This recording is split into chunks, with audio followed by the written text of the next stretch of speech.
Absolutely typical. I was just finishing dealing with the dead leaves on this, emptying out the hollow, and at the moment I'm looking for ways of opening that up and making that a bit more waterproof. I know you can use sealants and all sorts, but I'm just doing a bit of research on that, and I thought I'll just clip back some of the maple and imagine my shock and horror. Well, it shouldn't have been a shock, to be honest, but I put that wire on, I'm going to look back probably no more than 8 weeks ago, and nightmare. It's dug right in. The growth on this has just been phenomenal. I'm gutted, to be honest, because I've been slowly trying to rebuild branches because of previous wire scar. So I'll have to get that wire off now, and it's going to be very, very ugly, as you'll see in a minute. Hi, Xavier at the top of the garden, as I say, just inspecting the horrific damage that I've let happen on this lovely Japanese maple. And as my world goes upside down, trying to review the damage, I'll show you it as I go along. Gee, I'm funny. Right, so let's see what we can get in there. We've got a nice big, that's not cut in there at all. Let's get rid of that. At least take it back to the point where the damage starts to happen. If it's really close in, there's a chance that over years it'll be less noticeable if I get more growth. These are great big pliers, by the way. I couldn't find my needle nose. So let's carefully unwind this. This is the only time when I definitely unwind. So what I don't want to do is rip around into the flesh too much. And as you wind, keep cutting it back because it's easier to manage the unwinding. You want to unwind it exactly the same way the wire went in. So the main reason for that is the actual where the tree, where the branch is actually grown over the wire, sometimes actually forms a little layer or skin, so you don't actually expose the cambium when you remove the wire. Oh, that's terrible. Oh, and I've got my first live stream later today, so those of you who do me the pleasure and honour of turning up will get to hear about this, I have no doubt. Oh. Which means I'm going to have to go around now and remind myself what other trees I wired. Okay. So, looking at that, as you can probably see into there, wire there, and again depth. It's gone in certainly 2 or 3 millimeters. If I can build the foliage pads nicely there, then it won't be as obvious. But such a fool.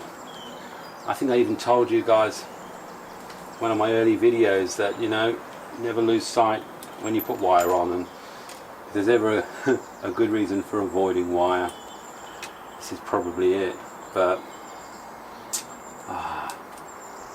you can see, obviously the previous wire damage was there, but I mean, that is one thing, that's how it heals. I mean, that was really, really deep on this one, very, very deep, and that's healed flat. And although you've got the markings on it, as the bark greys up, then it will eventually be unobservable, I would imagine. So, you know, it's not as bad as perhaps on your Katsura maple or something like that, where your bark, well, even then the bark does eventually change colour, but, you know, the holes will fill in. Oh dear, that's really deep here. Always support, same way when you put wire on, support it when it comes off, because there we go. So what sort of damage should we get there? I think you can see in there, quite deep again. And, you know, the branch is set in position. There's some good growth on it, but yeah, could have done without that. I've also noticed on the Dawn Redwoods, in fact I'll show you now. I'll just show you the Hazel. The Hazel there is doing really well. Funny enough, I checked the wire on that yesterday. I was just thinking it's just getting to the point where I might want to remove that wire, but I'm also going to probably take the top off. Yeah, so we look at a Dawn Redwood and it is definitely been heat affected. And the main response to that from the trees take all the time to try and preserve these new fronds, and they may stay on, but the tree knows they've died already because you've got lots of little green buds. I don't know if you can see where my fingers are, just there, and I've looked all around the tree. There's lots of those little new green buds coming, so that tree's getting ready to drop or recognise that those fronds are going and is producing new stuff. So hey, we'll see what happens, but at least this year certainly with my little maples there, they've got through this pretty well. Little oak, little Marmay oak there, I've just had to remove the leaves on that one. We'll wait and see. And I think I mentioned a larch in a previous one about the heat. And to be fair, it was a little worse than I thought. I mean, there's still growth there, but this is the example of when the 3 pruning points for a larch does not apply. I'm going to leave that. That needs to grow as much vigour as it possibly can from what healthy growth it's got. So one of the other projects you're going to see fairly shortly, so behind a backlog of other stuff, is the second pruning I'm going to do on this cloud larch. But some of the other larches, I mean, this one got pruned in that first pruning. There's been no new growth on that, so this is an example of where I may get a second flush in another month or so. I've got to sort through the azaleas there, the new growth that's come out. They'll be in little groups of 5 branches. I say little 5 shoots, so I'll reduce them to 2s. I'll do that at some point. I love this one. This maple, really, really gorgeous in the Dawn Isaac pot. Anyway, that wasn't what I was intended to do. I was just going to show you my heartbreak and horror at seeing the maple. So, from Xavier, cheers to whatever this got tacked onto. Hi, it's Xavier again. What a surprise. Oaks, I keep talking about them. They get rumours that they're ready, and I just gave up. Time to do them. I've got a few other things I promised you I was going to do, like the beeches. They're still sitting over there, but I thought I'd get just a few of the nicer oaks sorted. And I think there'll be some footage of doing the repots as well on a few of these, so it'll be a mixture of some of the repots I did with them in late March, and you can just see how they progressed. So without further ado, let's crack on with this little one then, shall we? Okay, I'll give you a quick spin. Same old thing. Avalan dig 2 or 3 years ago. All I've done with this one, lovely little shape there.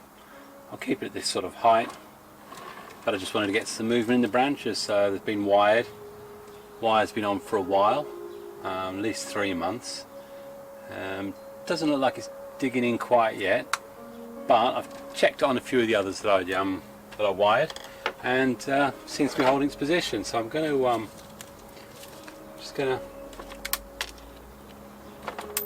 see what happens with one of these branches. Yeah, just the faintest part of the wire just starting to take, so that's fine. So I'll take these off now.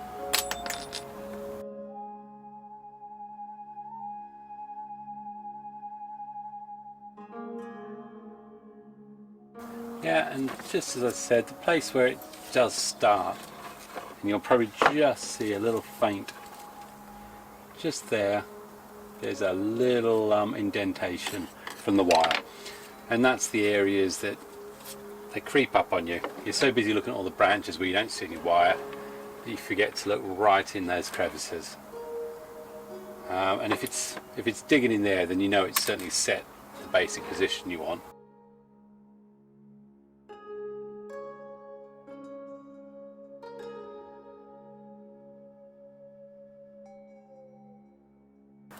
Put a wire in there. I should have followed my own advice and put a cloth over it. It's not a lot I'm going to do with it. This is an example. It's saying if you get something that's got just a straight, pretty straight, there's a little bit of taper on it. But your ideal here, this is what I ideally try and do. If I've got no other branches, I'll go to the top and I'll find one that follows on the line of the cut, and then I'll have another. So I'll start off with 2 branches and then build the tree from up there. But this one happened to be coming out just the right point, so I thought, hey ho, let's go for it. That's going to split nicely into 2. I'm literally just going to do some cosmetic. I tend to do this out because I just remove a few leaves. Just so it looks a little neater. I don't know how much it encourages. I mean, obviously I'm reducing the solar panels, so that means the tree is going to say, hey, I need to flush out a bit more. So it is a partial defoliation. This bit up here is a bit too long. These are probably too long as well. And really I want those to, there's loads of buds along there. And they're the ones I want.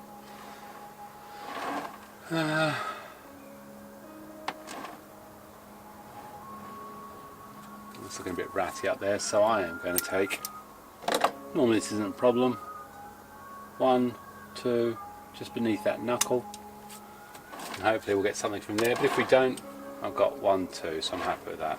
But we should do. In my experience, the back budding on these things is pretty good. I mean, the activation of already the buds that are there. That's all I've done really, is just clear it up a bit. I might end up wiring that further down.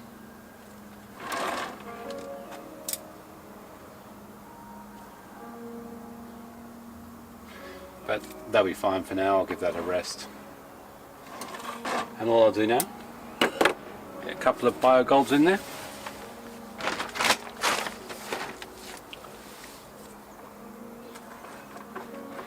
That is that.